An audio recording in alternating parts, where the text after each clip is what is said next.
तो नमस्कार दोस्तों, मैं विकेश कुमार आप सभी को स्ट्राइक साइंस क्लास में तहे दिल से स्वागत करता हूं। और आज हम आपको बताने वाले हैं क्लास 12 का ज्योग्राफी का बिहार बोर्ड एग्जाम के लिए आपके सबसे बेहतरीन क्वेश्चन के बारे में। चलिए देर नहीं करते स्टार्ट कीजिए। पार्ट 2 वीडियो होगा, अगर आप पार्ट 1 नहीं देखे तो जाकर देख लीजिए क्योंकि उसमें भी बेहतरीन क्वेश्चन है।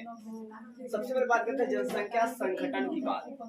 देखिए, जनसंख्या संगठन जो है यह जनसंख्या के एक वर्ग से दूसरे वर्ग को अलग करता है। जनसंख्या संगठन क्या करता है कि ये जनसंख्या को एक वर्ग से दूसरे वर्ग को अलग करता है। जैसे वो लिंग के आधार पर अलग करता है या किसी धर्म के आधार पर अलग करता है। जैसे लिंग के आधार पर ये जनसंख्या को अलग करता है, या साक्षरता के आधार पर अलग करता है, या आवास के आधार पर अलग करता है, लोग रहते कहाँ पे। तो ये हो गया आपका जनसंख्या संगठन। सिंपल सी बात है, जनसंख्या संगठन जो है एक वर्ग को दूसरे वर्ग से अलग करता है। किस आधार पर? लिंग के आधार पर, या आवास के आधार पर, या साक्षरता के आधार पर। मतलब वहाँ पर कितने लोग पढ़े लिखे हैं और कितने कम लोग पढ़े लिखे हैं। अब देखिए, लिंग संरचना या लिंग अनुपात किसे कहा जाएगा, ये आपके क्वेश्चन आएंगे। तो सुनिएगा जरा ध्यान से कि कुल स्त्रियों की संख्या और कुल पुरुषों की संख्या के अनुपात को प्रतिशत के रूप में व्यक्त किया जाता है तो उसे लिंग अनुपात या लिंग संरचना कहा जाता है। फिर से एक बार सुनिए, कुल स्त्रियों की संख्या और कुल पुरुषों की संख्या के अनुपात को प्रतिशत के रूप में व्यक्त किया जाता है तो उसे लिंग अनुपात या लिंग संरचना कहा जाता है। अब आगे हमारा क्वेश्चन है, ये तो आप आसानी समझ गए होंगे, सिंपल ही है। मानव विकास के घटक। तो मानव विकास के घटक क्या है कि मतलब भाई साहब मानव विकास कैसे करेगा?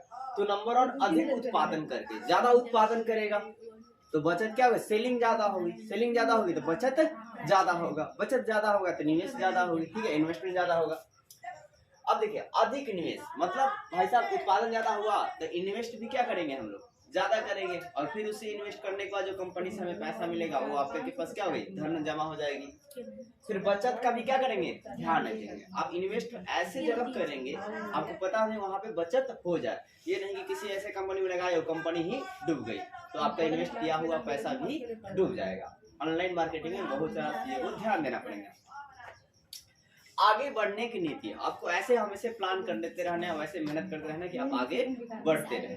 अब जाहिर सी बात है, अगर आप याद नहीं करेंगे तो आपको एग्जाम में मार्क्स कम आएंगे, और याद करेंगे तो आपको मतलब अच्छे मार्क्स आएंगे। ठीक है, मतलब ये आगे बढ़ने की नीति है। मतलब स्टूडेंट को ही आगे बढ़ने की नीति को सोचना पड़ेगा, तब जाकर वो व्यापार में भी जल्दी से आगे बढ़ सकता है। अब देखिए, हरित रासायनिक की बात करते हैं। हरित रासायनिक क्या है? और आप लोग अपने मेरे तरफ से क्वेश्चन है, घर से याद रख लेंगे कि सफेद नहर क्या है और हरित क्रांति क्या है। हरित क्रांति कहाँ है? ये आपको घर से रेडी करना है। सफेद नहर क्या है और हरित क्रांति क्या है, इस जवाब का जवाब आपको कमेंट बॉक्स में देना है। चलिए, तो हरित रासायनिक के बारे में बात करते हैं। तो इसका प्रारंभ 1990 में हुआ। हरित रासायनिक प्रारंभ कब था? 1990 में। अब इसको क्यों किया गया था? तो उत्पादक को विकसित किया गया। इसमें मतलब प्रोडक्शन करो बहुत ज्यादा किया गया। ठीक है, और खतरनाक उत्पादक और औषधि पर क्या किया गया? थोड़ा रोक लगाया गया। जो डेंजरस उत्पादक होते हैं उन पर क्या कर दिया गया? रोक लगाया गया। जैसे परमाणु बम जो होता है उस पर थोड़ा बहुत रोक लगाया गया। अब देखिए, पंचम क्रियाकलाप क्या है? मतलब 5वीं क्रियाकलाप तो है क्या कि देखिए, वित्त जो है पंचम क्रियाकलाप कहता है। वित्त मतलब जानते हैं? फाइनेंस, मतलब आपका पैसा वाला। फिर बीमा, जैसे मतलब पैसों का बीमा कराया जाता है कि इतना का 500 का बीमा करवा लीजिए, 10,000 का बीमा करवा लीजिए। ठीक है, LIC वगैरह आगे। फिर परामर्श, परामर्श मतलब ट्रेनिंग होती है। परामर्श क्या था जी? ट्रेनिंग जब तक नहीं दिया जाएगा तब तक आप अच्छे से काम नहीं कीजिएगा। फिर क्या? शोध, मतलब किसी भी काम करने से उसमें मतलब पूरा निखोड़ लीजिए कि उसमें आपको क्या है, क्या अच्छा है, क्या सही नहीं है, शोध कर लेना चाहिए। फिर क्या? विकास, शोध कर लेंगे तभी जाकर आप क्या करेंगे? आसानी से विकास करेंगे। ये सारे पंचम क्रियाकलाप की क्या जी आपके भाग है। क्या है भाई साहब? वित्त है, फिर क्या जी आपका परामर्श है, फिर आपका बीमा है, और फिर क्या? शोध और विकास। वित्त, बीमा, विकास, 3 गो बी से याद रखिए। वित्त, बीमा, विकास, परामर्श और शोध। 5 को याद हो गया। अब है उत्तरी अटलांटिक मार्ग की महानता क्या है? ये हमारा क्वेश्चन पूछा था। ठीक है, तो आप जानेंगे यह उत्तर और पूर्व को USA मतलब संयुक्त राज्य अमेरिका और कनाडा के उपजाऊ और तथा पश्चिमी यूरोप देश को क्या करता है? जोड़ता है। जो उत्तरी अटलांटिक मार्ग है, जो रास्ता है, ये रास्ता जो है किसको किसको जोड़ता है? यह उत्तरी और पूर्व। उत्तरी पूर्व किसको? USA को, और कनाडा के उपजाऊ जितना भूमि है।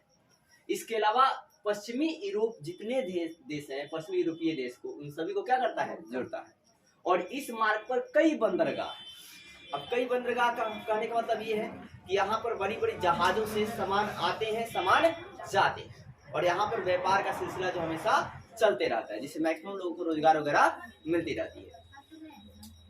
अब ये तो हो गया हमारा उत्तरी अटलांटिक मार्ग की। अब 10वीं अटलांटिक मार्ग के बारे में भी जान लेते हैं। देखिए यह मार्ग जो है पश्चिमी यूरोप और आपका क्या जी, पश्चिमी अफ्रीका को जोड़ता है। पश्चिमी यूरोप देश को, महादेश को, और क्या जी, पश्चिमी अफ्रीका महादेश को ये जोड़ता है।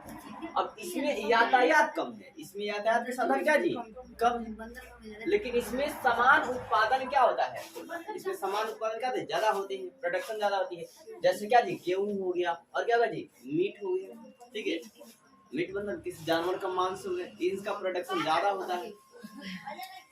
अब देखिए हमारा टॉपिक है आपका जो वीवीआई क्वेश्चन है, ये पनमा नहर। तो देखिए प्रशांत महासागर को, प्रशांत महासागर के पनमा को, पनमा एक जगह का नाम है इसलिए उसको पनमा नहर नाम दे दिया गया, ठीक है। प्रशांत महासागर के पनमा को और अटलांटिक महासागर के कोलन को जोड़ती है। मतलब पनमा नहर जो है वो किसको किसको जोड़ता है, प्रशांत महासागर में पनमा इलाका को, और भाई साहब अटलांटिक महासागर में कोलन को जोड़ता है। अब बात करते हैं कि इसका निर्माण कब प्रारंभ किया गया। 1904 में इसका निर्माण प्रारंभ किया गया, 1915 में यह तैयार हो गया। देखिए फिर आपका क्या बोलते हैं, कितना तैयार हुआ, 80 किलोमीटर लंबा। कितना लंबा था जी, 80 किलोमीटर लंबा था, 12 मीटर क्या था, गहरा था, और 90 मीटर ये क्या था, चौड़ा था। फिर इसका विस्तार कार्य, मतलब इसको और भी आगे बढ़ाने को सोचा गया। कब भाई साहब, सितंबर 2007 में प्रारंभ किया गया, जिसे और भी आगे बढ़ाया गया, और 2014 तक कहा गया कि ये समाप्त, जो ये काम जो है 2014 तक समाप्त हो जाएगा। फिर इसमें सर्वाधिक लाभ, इस नहर से सर्वाधिक लाभ किस देश को होता है, तो यूएसए को होता है। किसको होता है जी, यूएसए को, संयुक्त राज्य अमेरिका को होता है। तो आपका घर का क्वेश्चन है कि स्वेज नहर के बारे में। स्वेज नहर के बारे में आपको थोड़ा सा बता दूं कि इसका निर्माण जो है 1869 में किया गया था, और ये 2023 का आपका 12 का वीवीआई ऑब्जेक्टिव था, और साथ ही क्लास 10th में भी ये सवाल पूछे गए थे, स्वेज नहर को कब खोला गया था, तो 1869 में। और स्वेज नहर के बारे में और भी आप बातें को कमेंट बॉक्स में जवाब देंगे। और हरित क्रांति के बारे में देखेंगे, हरित क्रांति क्या होती है, हरित क्रांति के जनक कौन थे। ऐसे एस स्वामीनाथ थे। इसके अलावा मतलब आप बताएंगे हरित क्रांति के बारे में किस लिए चलाया गया था।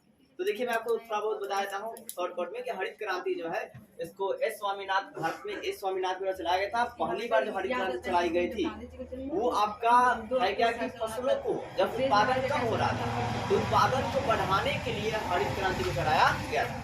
और पहली बार जब हरित क्रांति चलाई गई तो गेहूं का उत्पादन बहुत ज्यादा बढ़ गया, लेकिन जो मोटे अनाज थे उनका उत्पादन कम हो गया। इसलिए दोबारा से हरित क्रांति चलाया गया, और फिर से मोटे अनाजों को भी, जैसे मतलब दाल हो गया, जैसे सरसों हो गया, राई हो गई, इन सभी का जो है मतलब क्या बोलते हैं भरपाई जो है दूसरे हरित क्रांति में किया गया। तो उम्मीद करता हूँ वीडियो अच्छी लगी।